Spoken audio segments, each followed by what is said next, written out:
बहराइच में सोमवार को संविधान बचाओ संकल्प यात्रा को लेकर भीम आर्मी के राष्ट्रीय अध्यक्ष विनय रतन सिंह का आगमन। टिकोरा मोड़ पर भीम आर्मी के मंडल अध्यक्ष संतोष कुमार राय द्वारा अपने हजारों समर्थकों के साथ उनका स्वागत किया।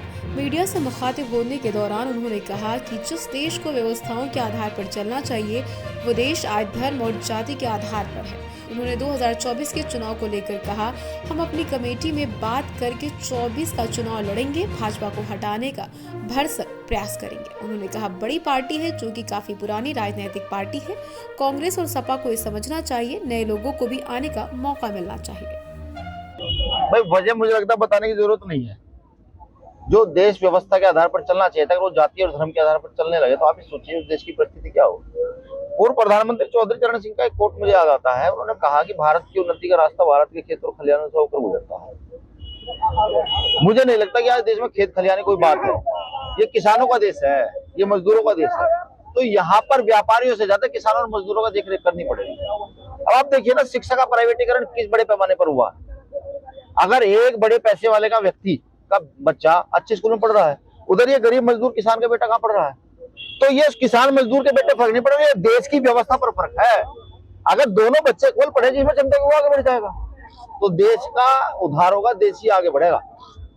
2024 के चुनाव में क्या लगता है कि भीम आर्मी चंद्रशेखर आजाद? देखिए, एक बात मैं मुख्य रूप से आपको बता दूं, हमारा एक बड़ा लोकतंत्र है।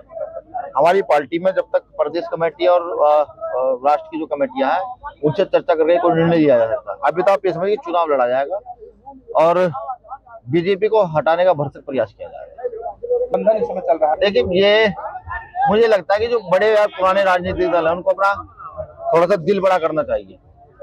महत्वपूर्ण चीज ये है कि क्या नई नीति लागू हो पा रही है, नहीं हो पा रही है। नए लोग राजनीति में आ पा रहे हैं, नहीं आ पा रहे हैं। अगर नए लोग राजनीति में नहीं आएंगे तो वो जो पितृसत्तात्मक प्रणाली है वो स्थापित रहेगी। तो ये कांग्रेस को, समाजवादियों सबको समझना चाहिए।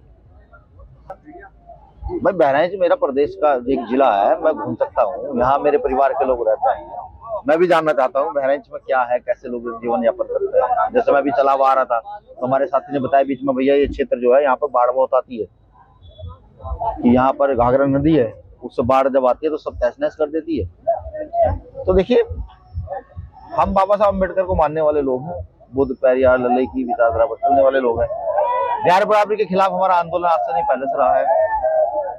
हम किसी जाति धर्म के विरोधी नहीं है, गैर बराबरी के विरोधी है कि भाई ऊंच नीच के आधार पर, व्यक्ति की जाति के आधार पर उसकी परीक्षा ना हो, उसका समीकरण सेट ना हो। आदमी की क्षमता के आधार पर उसको आगे बढ़ा जाए। सबसे बड़ी बात है देश के प्रेमी है, देश हित के विषय में सबसे पहले सोचते हैं, खुद से पहले।